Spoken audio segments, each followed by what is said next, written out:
배우는 슬기로운 부모.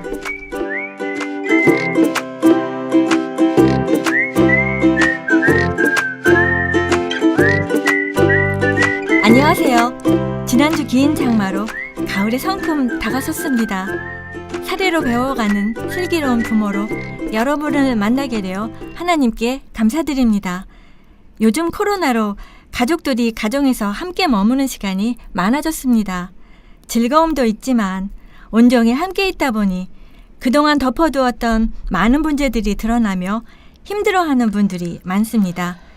이럴수록 가정을 이끄는 부모들의 지혜가 더 절실해집니다. 저희와 함께 사연들을 듣고 해결하며 슬기로운 부모의 바른 자세를 다시 정립해 보시면 어떨까요? 함께 진행해 주실 두 분을 소개합니다. 청소년 사역을 하시는 김선도 목사님, 상담 전문가 윤세환 선생님이십니다. 네, 안녕하세요. 반갑습니다. 김선도 목사입니다. 유익하고 좋은 시간 되시길 소망합니다. 반갑습니다. 이 시간을 통해 우리 모두가 슬기로운 부모가 됩시다. 감사합니다. 그럼 오늘 사연을 들어보겠습니다.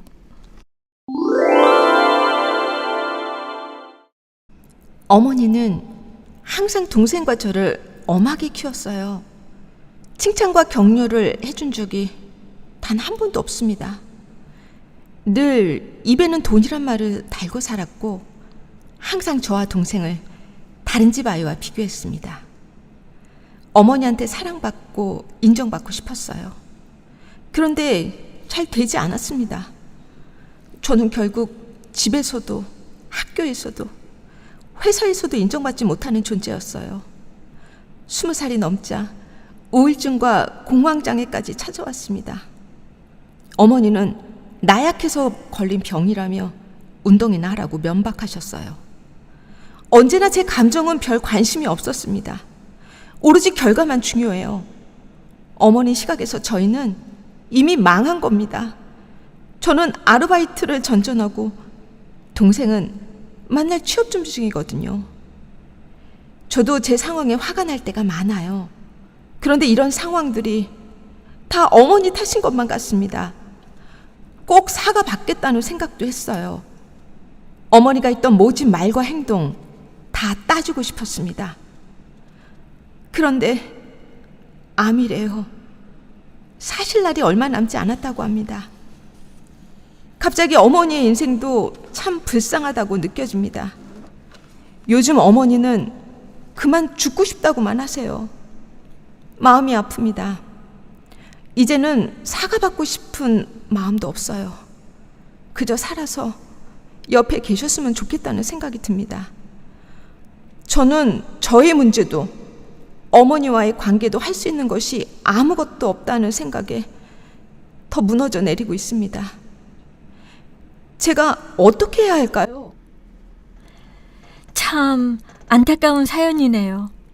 본인도 많이 힘들어 하시는데 어머니께서 암으로 얼마 남지 않았다니 더욱 당황하시고 아파하시는 것 같습니다. 선생님, 이 사연을 어떻게 풀어가야 할까요? 네, 사연자는 칭찬이나 격려 없는 엄한 어머니 때문에 자존감에 깊은 상처를 입은 상태로 사회생활에서도 어려움을 겪고 있고 게다가 우울증과 공황장애까지 있네요. 이런 경우라면 먼저 자신의 억울한 감정을 회복시키는 것이 시작이라고 봅니다. 가장 근본적인 자신 안의 문제부터 회복하자라는 말씀이시네요.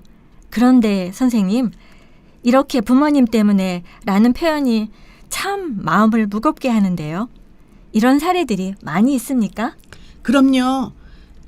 개인적인 성향도 있을 수 있지만 자식은 태어나서 성격이나 사회성이 형성되는 시절에 양육자의 영향을 많이 받을 수밖에 없죠.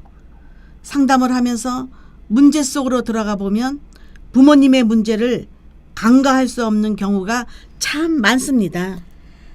그렇군요. 슬기로운 부모와 같은 저희 프로그램이 도움이 되었으면 좋겠네요. 목사님, 이 사연 속 어머니 어떻게 생각해야 할까요? 네, 저도 자식을 여러 키운 엄마입니다. 그 마음으로 생각해보며 어머니가 한편으로는 이해되기도 하죠. 이해하시는 부분을 좀 구체적으로 말씀해 주시겠어요? 예를 들면 이런 거죠. 자식에게 감정을 부드럽게 표현하는 것이 자녀를 약하게 만드는 일이라고 생각해서 자식을 강하게 키운답시고 독한 말, 센 말만 할 수도 있죠. 옛날 부모님들이 이런 경우가 참 많았어요. 돈이 아깝다는 게 아니라 아껴 쓰라는 말일 수도 있죠. 다른 집 아이들과 비교하는 건 넌 못났어가 아니라 더 열심히 해봐 일 수도 있어요. 맞아요. 상담을 하면서 제가 느끼는 것은 우리는 자신의 마음을 솔직하게 표현하는데 참 익숙하지 않다는 거예요. 표현이 잘 안 되니 그로 인해 서로 오해가 생기고 서로 감정의 골이 깊어져 문제가 되는 경우가 많아요. 그러네요. 어머니가 솔직하게 마음을 표현할 수 있었다면 자식들은 훨씬 더 잘 받아들였고 지금까지 큰 상처가 되지는 않았을 텐데 너무 안타깝네요. 맞습니다. 자녀가 어머니의 말에 다른 뜻이 있을 수 있다고 생각하기에는 너무 어리죠. 부모와 자녀가 적어도 20년 이상, 요즘은 30년 이상 차이가 나잖아요. 당연히 그 마음을 어떻게 헤아릴 수 있겠어요? 부모의 마음을 알아차리려면 적어도 40은 넘어야 합니다. 지금 40 넘은 자식을 키우는 게 아니라면 알아듣도록 아이의 눈높이에 맞게 말하라는 겁니다. 아이들은 결코 알아듣지 못하거든요. 아이의 잘못이 아닙니다. 저도 그 말씀에 전적으로 동의합니다. 어머니는 지금 착각할 수도 있어요. 자신이 자식들을 격려하고 지지하며 열심히 뒷바라지를 했다고요. 하지만 의도가 좋았으니 어머니가 무조건 옳다는 건 아니에요. 아이들이 듣지 못하는 말로 표현한 건 어머니의 잘못입니다. 그런데 선생님, 부모를 미워하는 자식은 왜 마음이 아플까요? 죄책감 때문이죠. 많이 미워요. 하지만 부모 자식 사이에는 미움만 있지 않아요. 그 안에는 분명히 사랑도 있어요. 세상에서 가장 사랑하는 사람들 동시에 미워하기 때문에 아픈 겁니다. 그렇다면 지금은 어머님이 아프시기 때문에 덮고 싶다고 했는데 그 미움이 해소되는 걸까요? 이건 심정적으로 화해한 것으로 보기 어렵습니다. 부모로부터 상처를 받았음에도 그냥 괜찮은 것처럼 덮어두면 부모님이 돌아가신 뒤 엄청난 마음의 폭풍을 맞을 수도 있습니다. 제가 사역 현장에서 이른 청소년들을 만나는 경우가 있는데 부모를 미워했던 그 마음 때문에 부모가 사고가 나거나 불치병에 걸린 것이 아닐까라고 생각하며 고통받는 자녀들도 있어요. 아, 그렇군요. 부모의 죽음은 질병이나 사고 때문인데 그런 생각을 하게 된다면 평생 짊어질 큰 짐이 되겠네요. 그러면 이분은 어머니와 어떻게 해야 할까요? 어머니와 이 문제에 대해서 대화하시는 게 필요합니다. 대화하지 않은 상태에서 어머니가 돌아가시면 오해를 풀 대상이 사라져버리기 때문에 엄청난 죄책감에 시달리게 될지도 몰라요. 저도 그렇게 봅니다. 우리가 어렵고 힘든 일이 있을 때 하나님 앞에 기도하며 그 일들이 해결되기 전에 마음이 평안을 갖는 경우가 있잖아요. 그저 하나님 앞에서 저 힘들어요.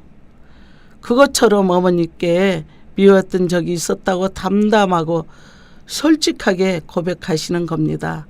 원망도 했고 용서할 수 없다고 생각했던 적도 있다고요.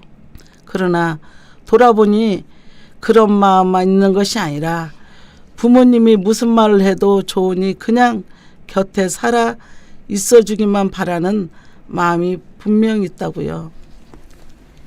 이렇게 말하면 부모님이 뭐라고 하실까요? 참 가슴 아픈 말이지만요. 부모님이 이제 와서 진심 어린 사과를 할 거라고 기대하지 않는 것이 좋습니다. 많은 경우 사과하지 않습니다. 자신은 억울하다고 하는데 그 억울함을 해결해 주지 않습니다. 자녀의 고백에 부모님이 사과하지 않는다는 것이 좀 놀랍네요. 부모 입장에서 보면 억울할 수 있어요. 이때까지 자녀들을 위해 살았는데 서운하죠. 하지만 부모 자식 간에는 자식이 아무리 나이가 많아도 자식은 자식이에요. 자식이 더 억울합니다. 억울함이 깊다면 부모의 의도와는 달리 어떤 형태로든 자식에게 그 억울함이 쌓이도록 상처를 준 거예요. 제 생각에도 사연자는 자신의 마음을 부모에게 털어놓는 그 시도 자체가 중요해요. 부모님께 한 말씀을 드린다면 억울함이나 자존심을 내려놓고 힘들어하는 자녀에게 진심으로 사과한다면 그토록 살아가는 자녀분들이 그 상처를 딛고 일어설 수 있습니다. 두 분의 말씀을 들으면서 자식의 상처와 아픔을 씻어주고 싶은 부모님들이 있으실 텐데요. 도대체 어떻게 사과할지 모르겠다는 분들이 많을 것 같아요. 선생님, 부모님들이 어떤 식으로 사과해야 할까요? 맞아요. 부모님이 자녀에게 사과하는 것 자체가 쉽지 않고요. 대부분의 경우 방법을 잘 모릅니다.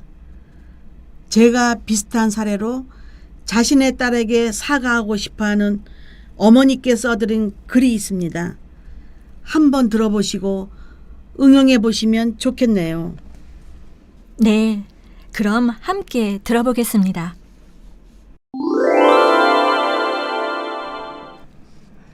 내가 엄마 때문에 그렇게 힘들었는데도 잘 살아줘서 고맙다. 엄마가 너무 몰랐구나. 진심으로 미안하다. 엄마는 이제 다른 것은 바라지 않아. 내가 엄마 딸로 이렇게 살아주는 것만으로도 충분해. 내가 편안하게 사는 거, 그게 엄마가 원하는 전부란다. 단순하지만 어머니의 진심 어린 마음이 느껴져 제 마음도 뭉클합니다. 목사님, 이렇게 제대로 말을 표현하지 못해서 생기는 가정의 문제가 많은데 이런 부모님들께 성경 말씀을 추천해 주시겠어요? 오늘 사연을 들으면서 저는 이 말씀을 드리고 싶네요. 전도서 7장 9절 말씀 보면 너는 조급하게 분노하지 말라. 분노는 어리석은 사람들의 가슴에 머무르는 것이다. 또한 잠언 15장 1절에 보면은 온유한 대답은 진노를 가라앉히지만 과격한 말은 분노를 일으킨다. 부모님들이 마음에 새기고 자녀에게 적용하면 웬만한 문제는 사전에 예방할 수 있다는 것 같네요. 좋은 말씀 감사합니다. 이 말씀으로 부모님들이 무장한다면 자녀들과 참 평안한 가정을 만들어갈 수 있을 것 같습니다. 선생님께서도 끝으로 한 말씀 해주시죠. 네, 자녀가 어리다면 부드럽고 조심스럽게 눈높이에 맞추어 말씀하세요.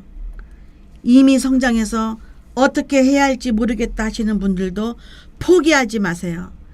자녀들도 항상 부모님과 진심 어린 회복을 간절히 원하고 있습니다. 네, 감사합니다. 부모의 사랑은 하늘보다 높고 바다보다 넓다는 말이 있죠.